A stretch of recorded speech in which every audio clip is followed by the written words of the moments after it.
बलअम Bauer कौन था और अल्लाह रब्बुल आलमीन ने उसे कौन सा इल्म अता फरमाया था जिससे उसकी हर दुआ कबूल होती थी।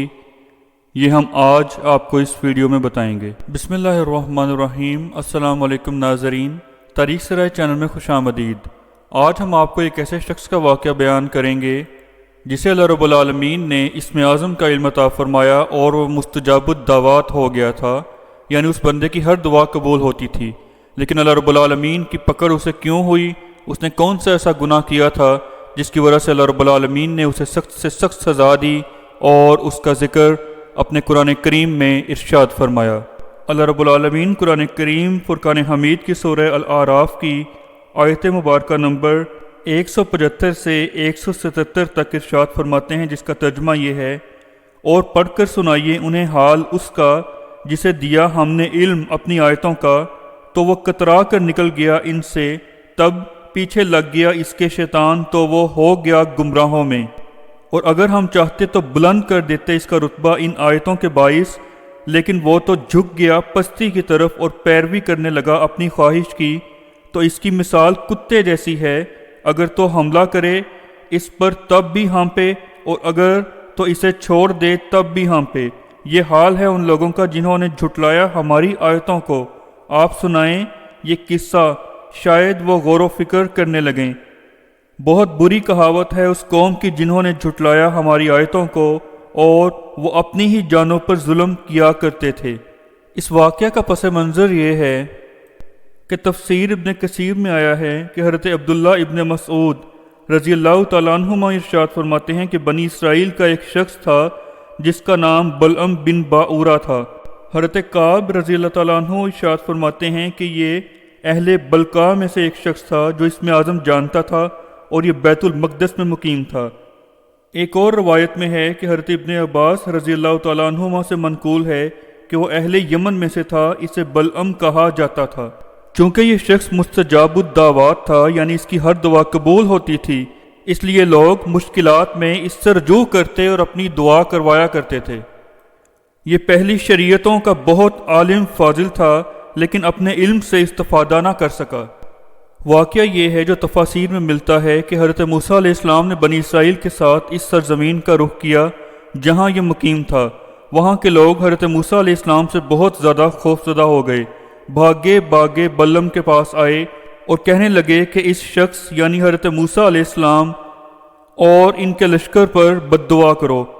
वो कहने लगा कि मैं अपने रब से मशवरा कर लूँ। चनांचे बलआम या बलअम ने मशवरा किया तो इसे बद्दुआ करने से मना फरमा दिया गया और इसे कहा गया कि वो मेरे बंदे हैं, यानी अल्लाह के बंदे हैं, और इनमें मेरा एक नबी भी है। इसने अपनी कौम से कहा कि मैंने बद्दुआ के मुतल्लिक अपने रब से मशवरा किया है, लेकिन मुझे इससे मना कर दिया गया है।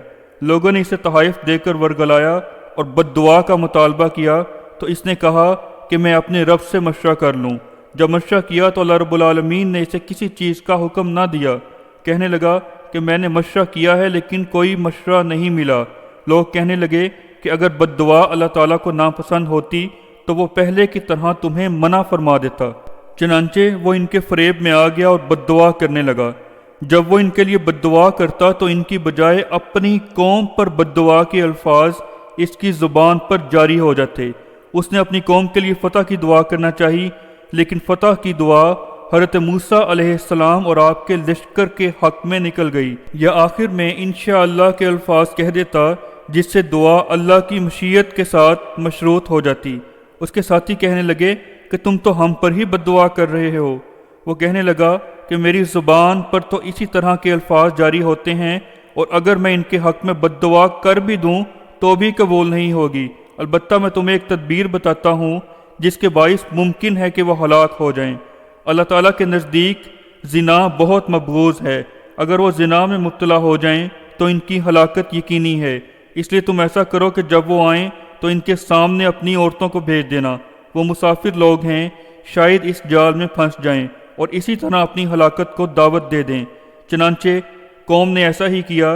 बादशाह की एक बहुत सी खूबसूरत और शान शौकत की मालिक बेटी थी। बादशाह या बिलआम ने उस लड़की को ताकीद की कि मूसा अलैहिस्सलाम के अलावा किसी और के तसर्रुफ में ना आना। चनांचे बनी इसराइल ज़िना में मुब्तला हो गए। बनी इसराइल का एक सरदार शहजादी के पास आया اور اس سے برائی کرنا چاہی، لیکن اس نے منع کر دیا کہ میں موسیٰ علیہ السلام کے سوا کسی کو اپنے اوپر قدرت نہیں دوں گی۔ وہ کہنے لگا، دیکھو میرا مقام و مرتبہ بہت زیادہ ہے اور میں بڑے اونچے منصب پر فائز ہوں۔ چنانچہ شہزادی نے اس سلسلہ میں اپنے باپ سے مشورہ منگوا بھیجا۔ بادشاہ نے کہا کہ اس کی خواہش پوری کرو۔ وہ دونوں آپس میں برائی اور بے حیائی میں مبتلا ہوئے، جنہیں اولاد ہارون علیہ السلام میں سے ایک شخص نے دیکھ لیا۔ اس شخص نے ان دونوں پر اپنے نیزے کا ایسا بھرپور وار کیا کہ دونوں حالت غیر میں نیزے میں پرو دیے گئے۔ اس نے دونوں کو نیزے پر بلند کیا اور تمام لوگوں نے یہ منظر دیکھا۔ اللہ تعالیٰ نے ان پر یعنی قوم پر طاعون کی بیماری مسلط کر دی، جس میں 70,000 افراد لقمہ اجل بن گئے۔ تفسیر ابن کثیر میں یہ بھی درج ہے کہ جب حضرت موسیٰ علیہ السلام نے شام میں ارض بنی کنعان کا قصد کیا تو بلعام کی قوم اس کے پاس آئی اور کہنے لگی کہ موسیٰ بن عمران بنی اسرائیل کو لے کر آئے ہیں تاکہ ہمیں اپنی سرزمین سے باہر نکال دیں، ہمیں قتل کر دیں اور ہماری جگہ بنی اسرائیل کو آباد کر دیں۔ ہم تمہاری قوم ہیں، ہمارا کوئی ٹھکانہ نہیں رہے گا، تم مستجاب الدعوات ہو، ان کے حق میں بد دعا کرو۔ اس کے جواب میں بلعام نے کہا کہ میں اللہ سے مشورہ کرتا ہوں جس کا ذکر میں پہلے بیان کر چکا ہوں۔ جب وہ دعا کرنے کے لیے اپنی گدھی پر سوار ہو گیا اور اس پہاڑ کی طرف متوجہ ہوا جہاں سے وہ بنی اسرائیل کے لشکر کو دیکھ سکتا تھا، اس پہاڑ کا نام حسبان تھا۔ تھوڑی دور جا کر اس کی سواری بیٹھ گئی، وہ اسے مارنے لگا، پھر وہ تھوڑی دور جا کر رک گئی۔ آخر اللہ تعالیٰ نے اس سواری کو قوت گویائی عطا فرمائی اور وہ سواری یعنی گدھی بولنے لگی، اے بلعام تو کہاں جا رہا ہے؟ کیا تمہیں نظر نہیں آتا کہ میرے سامنے فرشتے ہیں جو مجھے پیچھے دھکیل رہے ہیں؟ کیا تو اللہ کے نبی اور اہل ایمان پر بد دعا کرنا چاہتا ہے؟ لیکن وہ پھر بھی باز نہ آیا، وہ اپنی سواری کو مارتا رہا اور اللہ تعالیٰ نے بھی اس کی سواری کو آزاد چھوڑ دیا۔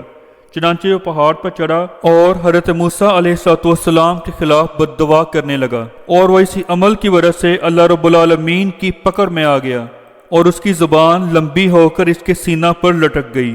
یہاں میں اس بات کی وضاحت کرتا چلوں کہ تفسیر ابن کثیر میں آیا ہے کہ سردار کی بیٹی اور بنی اسرائیل کے ایک سردار نے جب آپس میں بدکاری کی تو بنی اسرائیل پر اللہ رب العالمین کا عذاب آیا اور 70,000 کے قریب یہودی اس عذاب میں لقمہ اجل بنے یعنی ہلاک ہوئے۔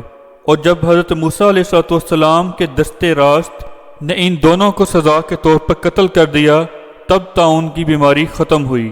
اور تفسیر ابن کثیر میں ہے کہ یہ سب کچھ دن کے قلیل حصے میں ہوا، جس سے ہمیں پتہ چلتا ہے کہ شاید یہ ایک ہی دن کے کچھ گھنٹوں میں یہ سارا کا سارا واقعہ رونما ہوا ہو اور 70,000 کے قریب لوگوں کی ہلاکتیں ہوئی ہوں۔ بعض مفسرین کی روایات میں ہے کہ بلعام کی زبان لٹک کر اس کے سینے پر آ گئی تھی تو اسے کتے کے ساتھ تشبیہ دی گئی جو دونوں حالتوں میں ہامتا ہے، خواہ اسے جھڑکا جائے یا ویسے ہی چھوڑ دیا جائے۔ بعض مفسرین نے اس کا معنی یہ بیان کیا ہے کہ گمراہی پر ڈٹے رہنے، ایمان کی طرف بلانے یا نہ بلانے سے اس کے استفادہ نہ کرنے میں اس کی مثال کتے کی سی ہے جو دونوں حالتوں میں زبان لٹکائے ہامتا رہتا ہے۔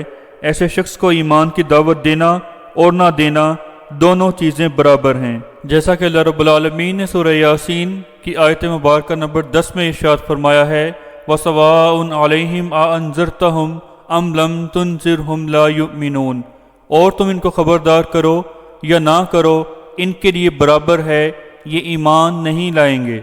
سامعین، اگر آپ کو یہ ویڈیو پسند آئی ہو تو اسے لائک کریں، کمنٹ سیکشن میں اپنی رائے کا اظہار کریں اور چینل کو سبسکرائب کریں۔ جزاک اللہ۔